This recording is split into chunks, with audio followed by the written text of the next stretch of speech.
Hovorí so slnkom, hovorí so slnkom, pretože ja mám meno už slnečné. Som si dovolila sa premeniť. Indiáni hovoria, teda kamarát mi povedal, že v indiánskych kmeňoch, keď dospejú, vlastne keď už sú dospelí, tak to nezáleží od veku, ale od iných vecí, tak si vlastne vyberajú meno. Tak ja som si už vybrala, už indiánska žena dospela. Tak mám meno Slnka. A je mi v tom veľmi dobre. A myslím, že každý môže.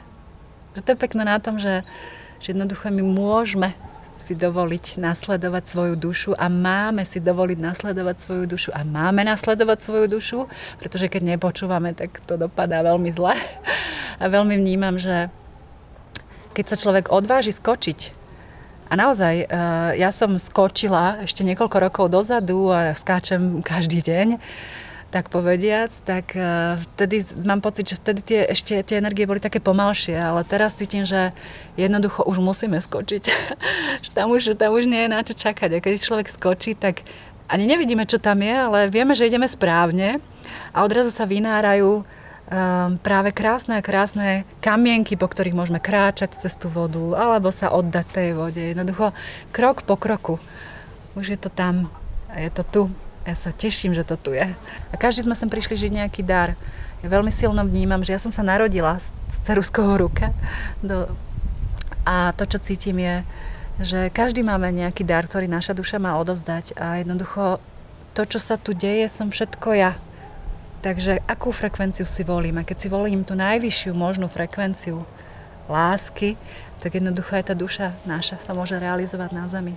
A pre mňa je to práve to tým, že malujem, tak som si uvedomila veľmi silno, že každý z nás vlastne maluje svoj vlastný život. A náš život je naše plátno a veľmi vnímam, že táto doba je veľmi dôležitá, aby sme sa dostali k sebe samým, aby sme začali cítiť samých seba. Znova vnímať, znova byť v prúde a v prepojení so všetkým, čo je, pretože my vlastne neustále tvoríme, neustále sme pohybe, sme v toku života, my sami sme ten život a ja veľmi vnímam, že je čas, kedy si môžeme my sami vybrať tie farby, s ktorými budeme malovať naše plátno života. A som veľmi rada, že môžem zažívať aj s ľuďmi to, čo zažívam ja sama,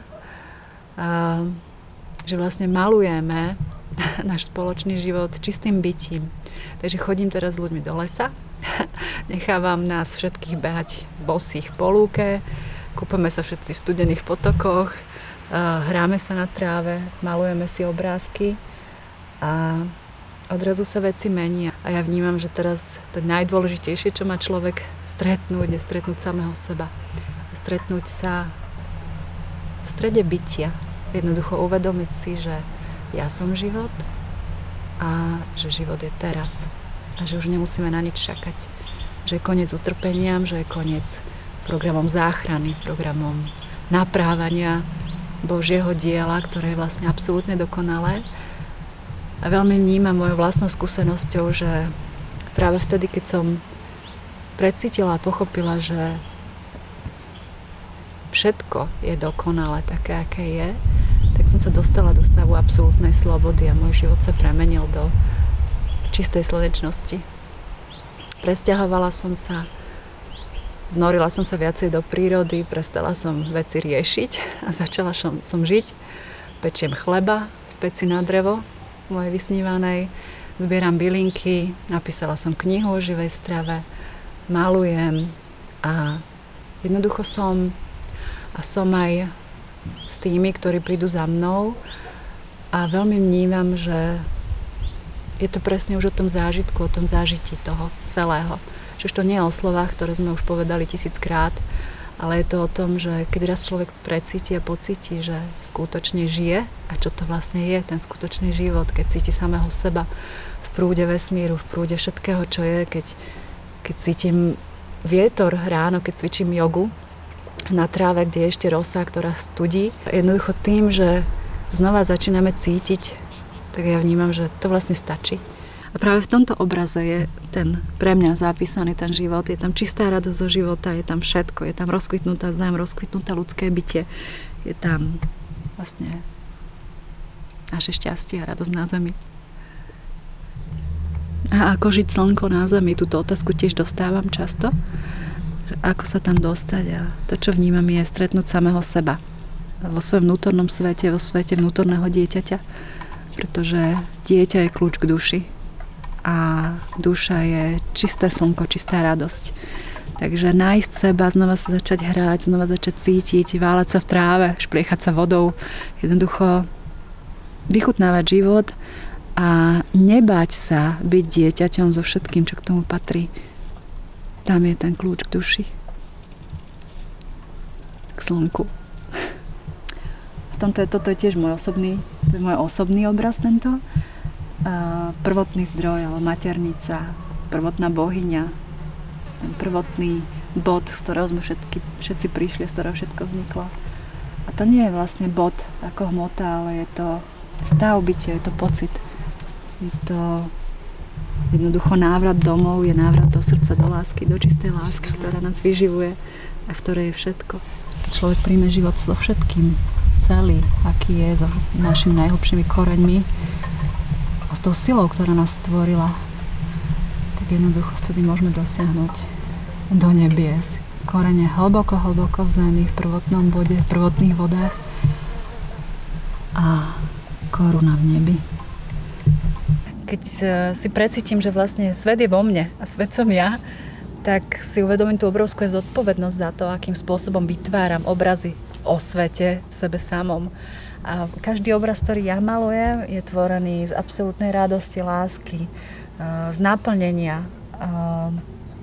Mám veľkú radosť, keď ich tvorím. A ja vnímam, že práve to, že keď človek dokáže či už cez slová, cez básne, alebo cez hudbu, alebo cez piesne zniesť jeden žiarivý obraz medzi ľudí, ktorý otvára ľudské srdcia, tak tam je tá jedna z tých najväčších síl, ktoré potom motivujú ľudí k tomu, aby otvorili aj svoje vlastné srdcia. Oni možno ani nevieme, čo to je, ale tam, kde je frekvencia lásky, tak ona sama otvára ďalšie a ďalšie srdcia. Takže to najviac, čo môžeme, je, čo vnímam ja vo svojom živote, je malovať svoj vlastný život s tou najväčšou láskou voči vlastnému životu a voči životu, voči každému v tom našom živote, voči celej zemi, voči celému stvoreniu. Že keď dokážem vnímať druhých ako seba, takisto aj zem, takisto aj zvieratá, motýle, každú časť, ktorá tu je ako seba a držať celého seba v srdci, tak držím v srdci celé stvorenie. Ja vnímam, že ten malinký bod je práve to spojiť sa s dušou a opýtať sa sám sebe, čo mi nesie radosť tu na zemi, čo môžem zdieľať, ako sa môžem hrať so životom a jednoducho cítiť, vnímať, oddávať sa, dôverovať, hýbať sa, to je tiež veľmi dôležité, hýbať sa nielen telom, ale hýbať sa v toku, ktorý prúdi nami.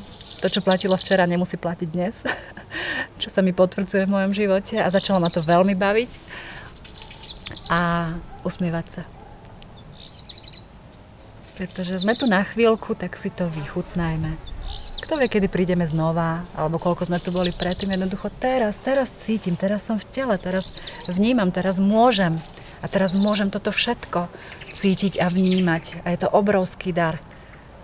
Obrovský dar, ktorý je absolútnym zázrakom, tajomstvom, mystériom života, že sme vznikli z dvoch malilinkých buniek, ktoré sa prepojili, ktoré sa tkali z energií a nalievali sa do tela našej mamy, ktorá nás vynosila a ju vynosila jej mama. Jednoducho, celá sila rodu, celá sila ľudstva je v nás teraz. A my sme tí, ktorí tu sme na zemi a ako náhle ja sa znova otvorím úžasu toho, aké je to dokonalé, tak dokážem byť v úcte voči všetkému, čo je. Jednoducho všetko je dokonalé. Ak tie listy, čo vidíš na zemi, na vôkol popadané, tak každý jeden má svoj význam. A tak je to aj s našim životom. Všetko, čo je v nás, má svoj význam. Keď si otvoríme srdce, tak prestávame hodnotiť. A tam nastáva sloboda. Keď sa človek oslobodí od hodnotenia, odrazu uzrie, že žije že žijeme na jednej nádhernej zemi, ktorá je plná darov pre nás všetkých a že je moja voľba v tomto živote kráčať touto zemou šťastná a že si môžem vybrať tú slnečnosť bytia so všetkým, aj s mojimi bôľmi, aj s mojimi smútkami, ktoré tam niekde stále sú, pretože všetko je jednota. Ale ide o to, kde sa naladíme. A keď sme v prúde života, tak tam už prestáva boj o život. Tam začína žitie. A mňa to veľmi oslobodilo. Pretože som prestala som zachraňovať seba. Jednoducho ponorila som sa do toho, čo je. A odrazu som sa vynorila z toho, čo je, na to všetko. A vnímam, že znova nájsť cestu do svojho vnútorného spojenia je cez radosť, cez cítenie, cez dotyky, cez milovanie sa s celým životom. Ono to už inak nejde, pretože sme všetkým, čo je. Keď som sa vlastne vynorila z toho programu utrpenia a viny za život, ktorá bola teda podľa mňa a je podľa toho, ako sa stretávam s ľuďmi, tak je jedna z najhlbších zapísaných v ľuďoch. Tak vina za samotný život, že vlastne život je utrpenie. Ako náhle som sa dokázala na to povzniesť a vynoriť z toho, tak vnímam, že každý môže. Pretože život nie je utrpenie. Život je nádhera, život je radosť, život je prúd, život je tok, život je vôňa, dotyk, život je všetko, čo je. Všetko, čo je život. A my z neho nemôžeme vystúpiť. A jediné, čo môžeme, je ponoriť sa do ňoho, odozdať sa prúdu, dôvere v život. Dôveru v to, že žijem tu a teraz a som tu. A všetko je dokonalé. A nemusíme čakať na ďalšie životy, ktoré prídu, alebo tie, čo boli predtým. Jednoducho, ten život je teraz. A veľmi vnímam práve to, že keď človek uvedomí aj svoju pominuteľnosť tohto fyzického tela, ktoré máme oblečené, tak dokážeme vstupovať do vzťahov s každým človekom aj s našimi deťmi oveľa hlbšie a intenzívnejšie. A práve deti sú tými najväčšími učiteľmi. Môj syn ma teda dobre zaškolil k tomu, aby som prestala už hrať hru na utrpenie a začala jednoducho sa hrať. To bola jeho zásadná veta, keď som príliš rozprávala, príliš analyzovala svoje veci, alebo druhých, alebo úvahy o živote, tak on prišiel a povedal: mama, poď sa hrať. A ja som pochopila, akú obrovskú pravdu mi doniesol. Tak ja vnímam, že práve ten úžas nad životom je možno veľmi dobré vodítko. Začať sa znova hrať, znovu začať jednoducho voňať trávu, cítiť, hladkať samých seba. Pretože to, čo som, to je aj všetko okolo mňa. A každý jeden človek. A ako sa správam k druhým, tak sa správam vlastne k samému sebe. Ako sa správam k zemi, to je zem je moje telo. Všetko je jednota. Kedysi som chcela meniť svet aj ja. A zistila som, že jediné, čo môžem, alebo to najviac, čo môžem, to nie je to jediné, to je to najviac, čo môžem, je milovať. A milovať seba, život, milovať druhých, milovať dokonalosť Božieho stvorenia a Boh alebo zdroj sa už o ostatné postará sám. A to sa dá vlastne iba zo srdca. Iba v tom, že som všetkým, čo je. Pozerám sa, žijem to a plyniem a slnečko prišlo ku mne. Keď vložím celý svet do svojho srdca, tak viem, že v tom svete je všetko dokonalé, všetko v poriadku a vlastne tým, že som láskou a žijem život neoddelene od tohto všetkého, tak vtedy človek vyžaruje to najväčšie svetlo a vlastne to stačí. Lebo my nevyriešime problémy mimo nás, pretože také vlastne neestvujú. Takže čo môžem je plne sa spojiť so sebou a so životom. Prijať ho, precítiť a dýchať ho. To je asi to najviac, čo môžem spraviť.